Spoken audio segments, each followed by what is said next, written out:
Are you a content creator? You probably feel like you are always on all the time. We make videos and we stream and we maintain a social media presence and we build communities on Discord and Vibely and all these other platforms. But do you ever stop thinking about content? Do you ever stop to take a break? Because for me, the answer is usually no. I know for a lot of people, the answer is usually no. And we get tired of what we're doing, even though we enjoy creating content. There comes a point where we get tired of it and we even start to resent it. And that's burnout. I know a lot of people talk about burnout, especially now in terms of full-time jobs, office jobs, work from home jobs, whatever it may be, but it can affect you as a content creator, whether or not content creating is your full-time job. So I want to talk about that today, specifically how burnout affects content creators and how we can avoid it.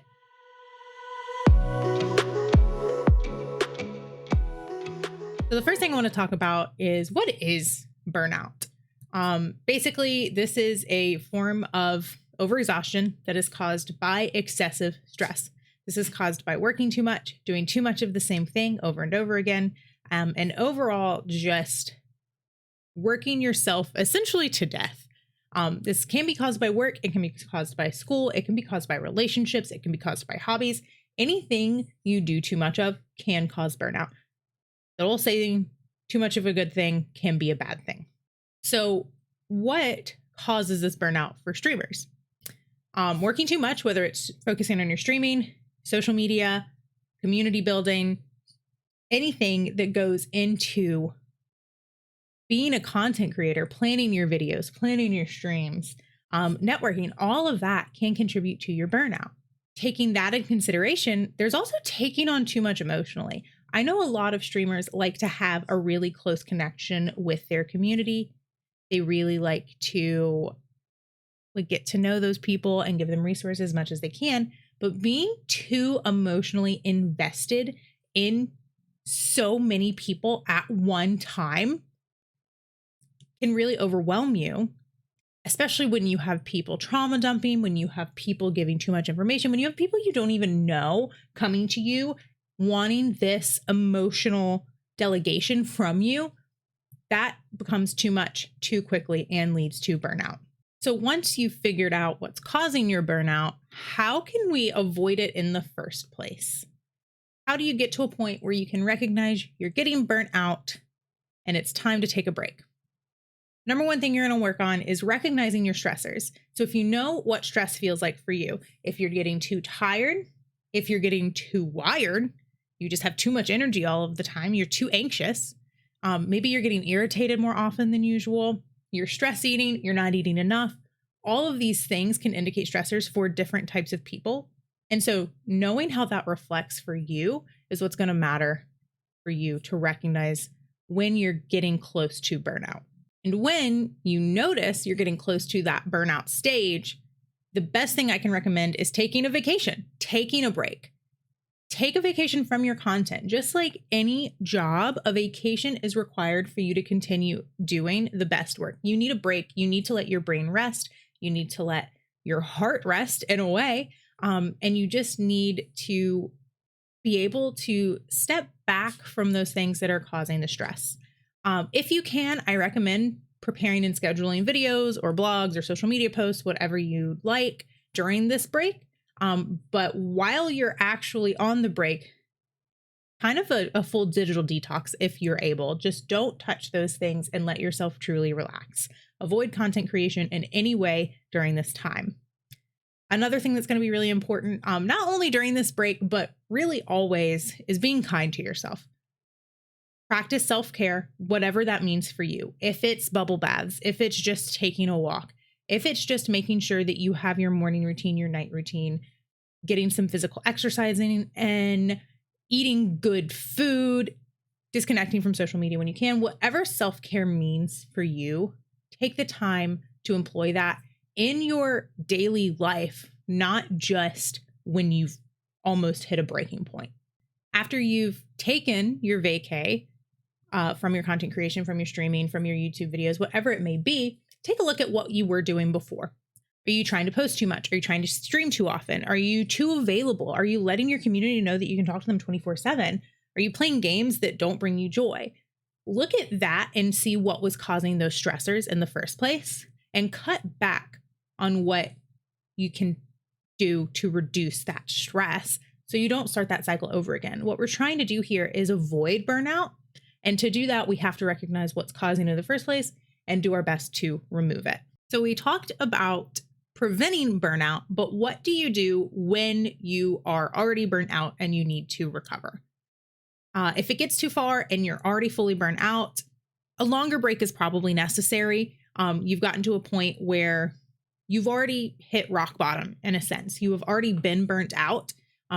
No longer something you can easily just step back, figure out what you did wrong and fix it. You need a lot more time to recover, and you need a lot more time to make a plan for how you can return. And I know this isn't what you want to hear. I know it's hard, but your health and your overall well-being is more important than any content you could possibly create. And I guarantee you it's going to be better after the fact. So what I'm recommending here is take a hiatus. That could be a month, that could be 3 months, that could be 6 months.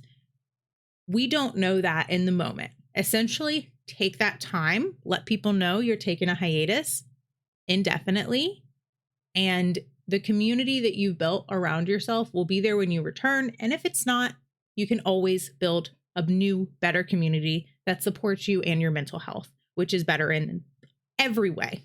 So once you've decided to take your hiatus, the first week or so should be a complete vacation from content. Don't schedule anything. Don't work on content. If you can, avoid whatever platforms you were creating content on in the first place, because they might encourage you to work on content. I know that's really hard. Platforms like YouTube and Instagram and Twitch and TikTok take up a lot of our lives these days. If you are still going to be consuming media through those platforms, I definitely recommend just keeping a little notepad somewhere. If you see something that inspires you, write it down. So it's down, you have it on paper or in your phone or wherever, and you're not thinking about it. Because the more you think about it, the harder it's going to be to recover from that burnout.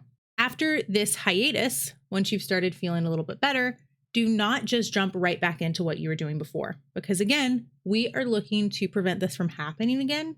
We don't want the same thing to happen over and over again, because you're just going to be in a cycle at that point where you're working really hard, you're getting burnt out, you're taking a hiatus, you're coming back, you're working really hard, you're getting burnt out, you're taking a hiatus, and that's not fun for anybody. It's inconsistent for you, it's inconsistent for your community, and it's not fun, honestly. So take a step back and really evaluate if content creation is something you still want to do.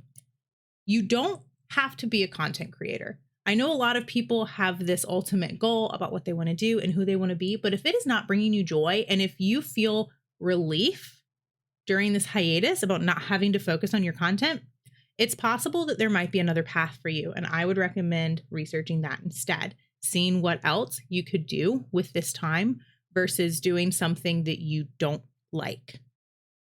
If you decide content creation is definitely still for you, as I know so many of us will, then take a look at your goals and what you were doing before.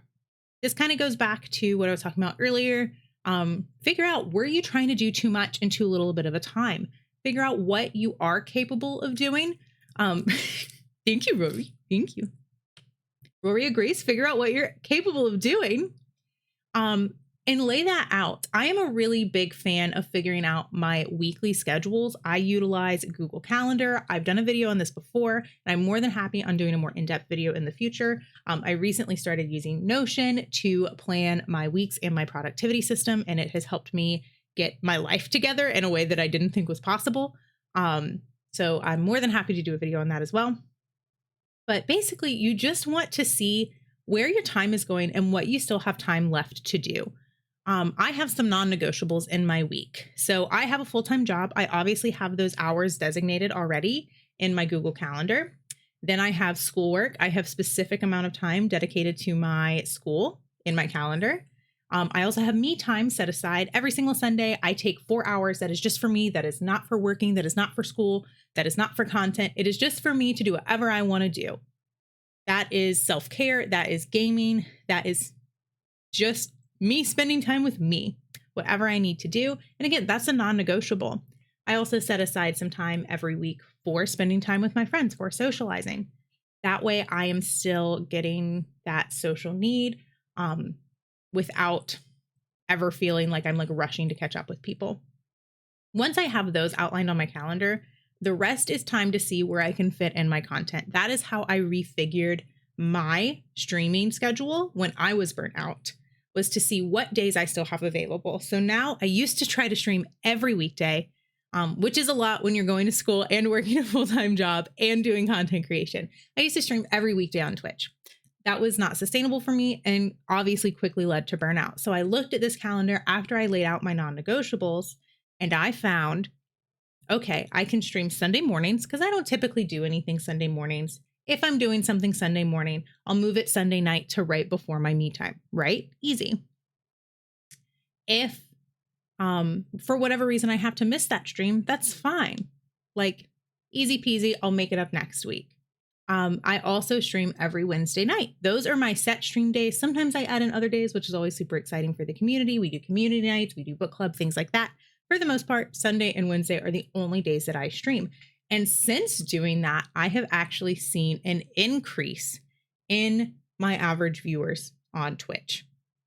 Since creating more streamlined content, more content that I enjoy, instead of creating more content overall, I have seen my numbers increase. That's something you want to consider. Streaming less, streaming higher quality content is going to help you perform better content-wise and also going to help you avoid burnout. Something else you'll want to take from that story, start slow. Again, I was streaming 5 days a week, sometimes 6 days a week, which I know a lot of people do and are perfectly fine. For me, that didn't work. I came back with only 2 days. And right now, 2 days is working for me. Again, sometimes it's 3 days. Sometimes we add another little stream in there. But just start slow. Even if you don't have a set schedule when you come back, maybe you only stream when you're feeling like it. Maybe you only stream once a week. Maybe you only post to YouTube once a month versus every week like you were before. You're trying to avoid falling back into that trap that led to your burnout in the first place. So get to a place where you can comfortably create content consistently with quality, and that'll help you prevent it in the future. Another crucial part of avoiding burnout and recovering from burnout is socializing. I know that's going to sound kind of weird for a lot of people, but you really don't want to be alone at this time, especially if you're taking a break from something that used to consume all of your time. Because I don't know about you, but that means that I would be alone with my thoughts a lot more than I was before. And I know a lot of us use content as an escape from that. So instead of reverting to content as your escape, try to find some friends, whether it's virtual or IRL, that you can socialize with, that you can spend time with. Spend time with your loved ones and your online friends and your IRL friends. Just make sure that you feel whole and comfortable. That'll set you up for a better return, whether you're just taking a short break from your content or if you're taking a longer hiatus. So I'm talking about all of this burnout, and a lot of people might think like, oh, it's not that serious, whatever, just take a break, come back, you'll be fine. But I want to talk about the effects of long-term burnout too, because I think a lot of people don't really take it seriously. And if you don't take burnout seriously, it can really fuck you up. And I mean that in the most like legitimate, serious way that I possibly can say it. Burnout can lead to sleep disorders. It can lead to anxiety disorders. It can lead to everything from lower stress intolerance to depression to even digestive issues. And long-term extensive burnout can even cause a weakened immune system. It can make you less healthy. You can get sick more often.